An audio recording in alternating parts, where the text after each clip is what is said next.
सुख पाहता जवा पाडे, दुःख पर्वता एवढे.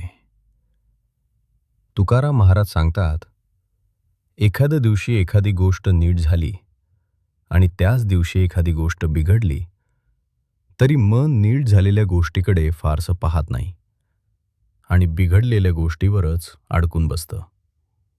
सुख मिळालं की आपण पुढे निघून जातो, पण दुःख मिळालं की त्याचाच विचार करत राहतो, ते आठवत राहतो आणि त्यामुळे तेच दुःख मनात मोठं वाटायला लागतं.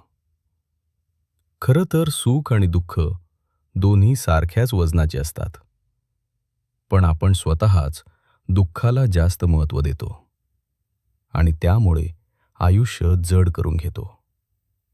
म्हणजे असं समजा, एक जण आपली तारीफ करतो आणि दुसरा थोडं टोचून बोलतो. तारीफ कानातून जाते, पण टोचणारा शब्द दिवसभर डोक्यात घुमत राहतो.